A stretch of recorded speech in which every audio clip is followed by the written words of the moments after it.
The soundless sound.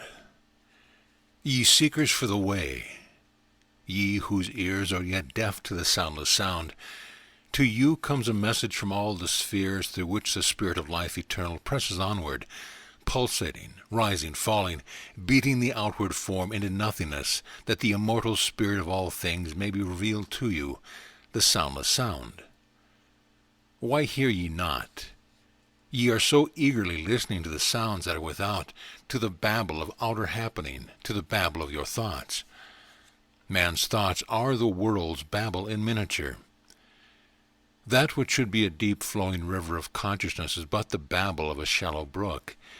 Ye are wont to babble mentally, to hold mental conversations about the trivial occurrences that have impinged upon your consciousness from the outer manifestations of life.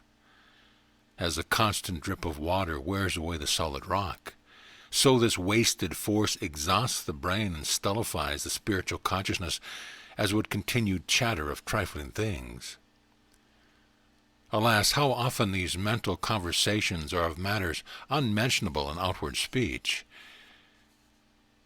Know ye not that the aimless mental activity forms a shell about you, shutting you away from the voice of God, which should speak in your heart? The first lesson for you who seek to consciously enter the path is to control the currents of your thoughts. Until the mind is controlled and entertains only that which you desire, you still live in the world of sensation, still seek the true within the false, the living among the dead. Know ye not that all outward seeming, although but an illusion born of the senses, is nevertheless a covering or veil that hides the true, a dark lantern within which the Shekinah grows? Look throughout nature. You find not one perfect or complete creation. Not one blossom is without defect, one tree without its dropping leaves and dying branches, its gnarled and crooked trunk or other imperfections. Not one blade of grass but has some flaw, is eaten by some insect, or dies for want of moisture. Nothing in all nature is perfect. Yet stand upon the mountain-top and view the scene outspread before you. The landscape has many minor defects if examined closely. Not one form is perfect or complete. Yet as a whole they present a picture that is grand, inspiring. How your heart thrills with joy unspeakable! How wondrous! Behold the handiwork of God! You know the thorns are there, yet the rose breathes love and joy. What in this imperfect world of nature speaks so distinctly, so persistently to your heart? It is the soundless sound. That divine power which lies veiled behind all the imperfections. Look into the hearts of men, into the hearts of your chosen companions. There again you will find many, many defects. Who has ever found a perfect human being? Who has found one personality in whom all ideals are fulfilled? No more than you have found one leaf without blemish in all nature. Why can you not look upon humanity and feel the same warm thrill of love you feel for imperfect nature? Why criticize and condemn your fellow men more than the herbs of the field? Through man's free will he is created and is responsible for all nature's imperfections. A divine ideal deflected by the prism of man's misconception. A literal working out of the prophecy, "Cursed is the ground for thy sake. Thorns also and the thistles shall it bring forth to thee." It is this law, although unrecognized, which makes you condemn your fellow man, overlooking your own share in creating these conditions. You listen not to the silent voice of God, the voice of the silence, hence do not recognize your own creations. You close your ears to the soundless sound that is speaking through all nature, and within the hearts of all your fellow pilgrims, that is singing within the hearts of your friends, yea, and your enemies also. Just as the ineffable charm of a landscape appeals to you in spite of its defects, so should you recognize the soundless sound speaking through you in no uncertain language, even though imperfections be apparent. Meditate upon this thought in your dealings with your fellow men. Many, with all their hearts, believe there is a divine power manifesting through humanity, yet alas, how few there would be who seek or recognize it. Many believe that by much experience, much prayer, arduous struggle, and patient endurance, one day they may hear the voice speak to their hearts, pointing out their next step in evolution, perhaps speaking in admonition, perhaps saying, "Well done, good and faithful servant. Enter thou into the joy of the Lord."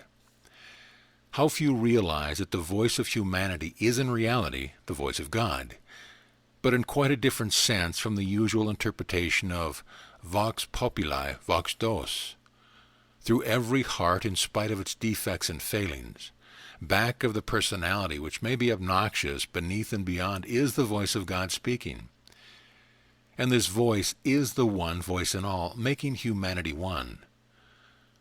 Call it by what name you will, it is a voice that speaks where there is none to speak. It is a messenger that comes, a messenger without form or substance, or it is the flower of the soul that has opened. It speaks to you from the lips of the prattling babe, from the eyes of the weary toiler, or from the mouth of the reckless, the profligate, or the fallen sister. Back of every manifestation of life on this plane of being stands divinity. Until you have learned this lesson, you cannot pass on. Until you recognize divinity speaking you from every other atom of humanity. Until you have ceased to seek out your brother's mistakes. Until you have ceased to look for his shortcomings and failings, cease to measure his corn by your bushel of human frailty, and have found how to use God's measures instead. Until you have ceased to listen to the many voices of the world and begun to listen to the one divine voice manifesting through all humanity as through nature, you will never hear the silent voice within. Amid the rolling fields and wooded hills, while listening to the symphony of nature sounds, the song of bird, the drone of insect, the rustle of leafy bough, the tinkle of brook or boon of sea, you are uplifted and stirred by a sense of the divine surrounding you and coming close. You have caught a glimpse of divine consciousness. Your soul responds to the soundless sound.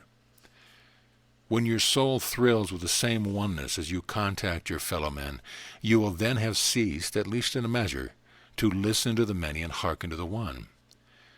Then are you ready to come into truth, to find truth and understand that it is the foundation of all things, that underneath and within the innermost sanctuary of all manifestations of life is divine love. Then will you know that this is not a world of confusion, of strange and mysterious happenings, but a world of law and love, a world of manifold expressions of deity. Then and then only are you ready to listen to the voice which speaks to you in the silence, the soundless sound.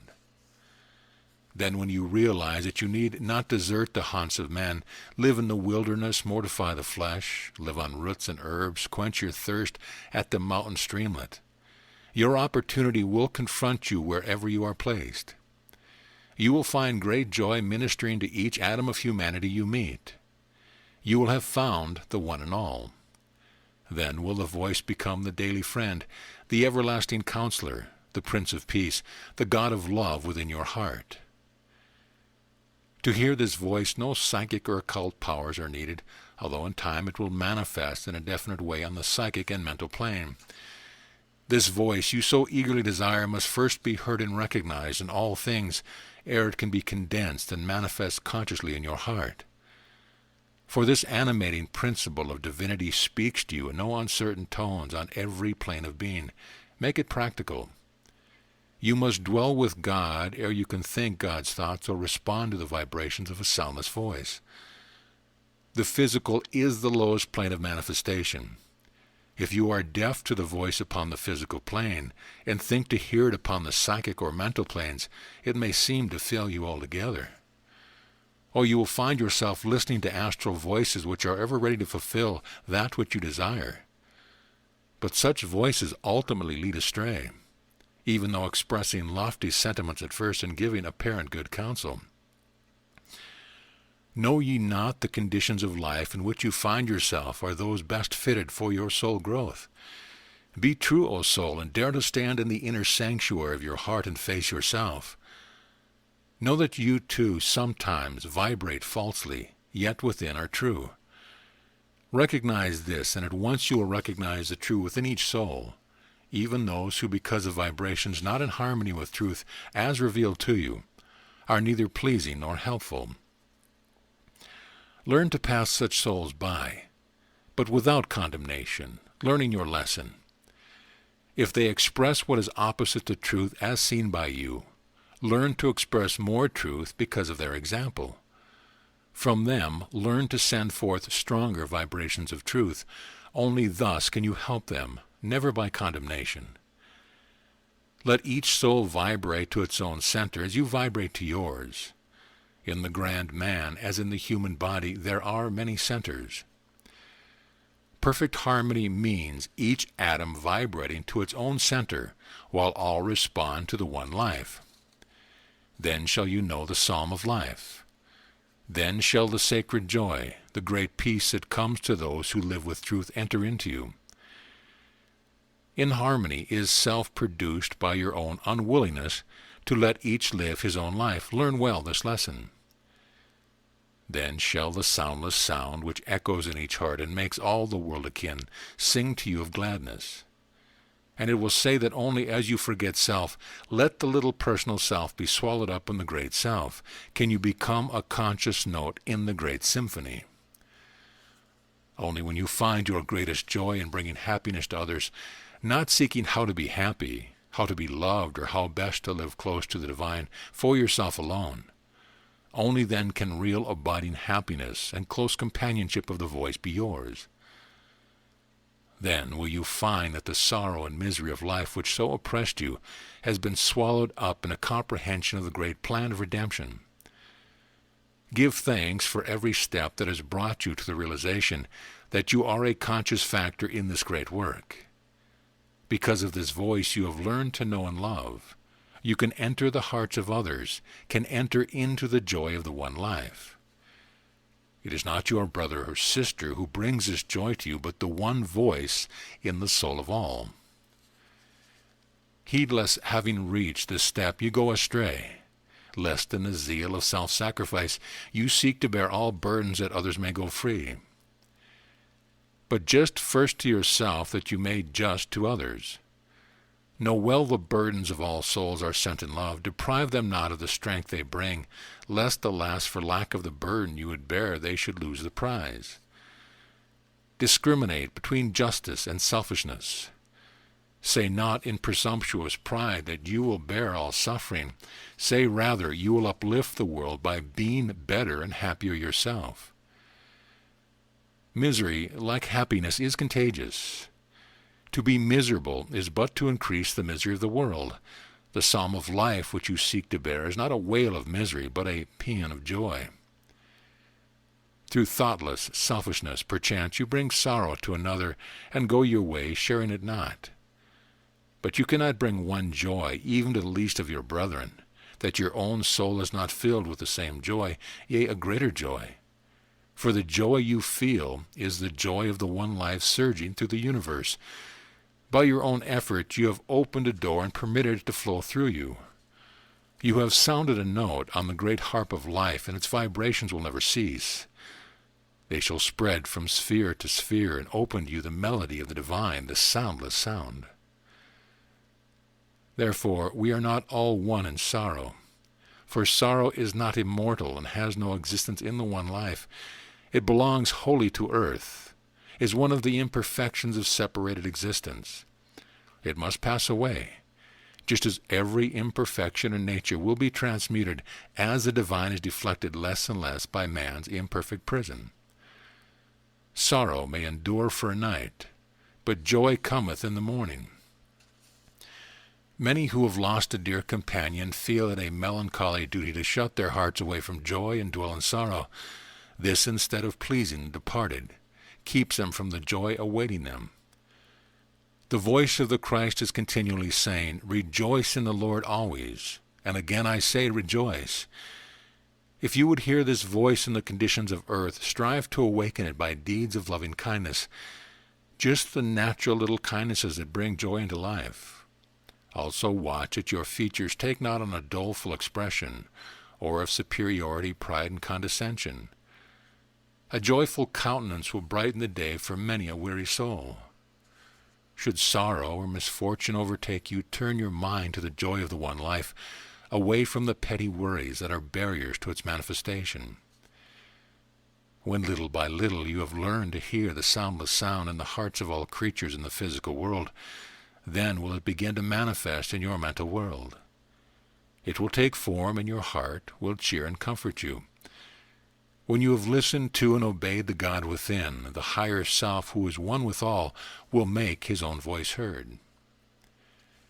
The mind is the slayer of the self, but the voice is the slayer of the mind. Only spiritual sound can quiet the voice of the mind when it reflects the confusion of earthly thoughts. Only the Christ walking upon the troubled waters of your life can say, "Peace, be still." This is the Pentecostal flame that rests upon your head. As it manifests, all defects are consumed. It burns away the barriers of the flesh that separate you from humanity, permitting you to see the divine in all. In the mental world, the flame burns out the thoughts of personality that the real self may manifest. In the spiritual world, the flame becomes the all-seeing eye, the Shekinah, the star of initiation, the light which shall guide you into that peace which passes understanding. You no longer think of this divine one life. You live it. You become it. You enter into the silence and become the voice itself. O ye seekers who are one with all that is, know ye not that the power is yours to awaken divine harmony in life? Into your hands is given the harp of life, whose strings give forth the 7 creative notes. Strike the strings aright. Its tones are all joy and love and oneness. Learn to play upon this harp as you would learn to play an instrument of earth. First learn to strike one note true and clear, then chords, and finally melodies and symphonies. Your divine teacher is ever present. If in your heart there comes a shadow of gloom or sadness, turn away and sound a note of joy, and some other heart in yours shall be filled. Look today out over the world and sound a melody of joy and gladness. Strike the chords. Listen to the soundless sound that sweeps with divine melody through your heart. So ends the soundless sound.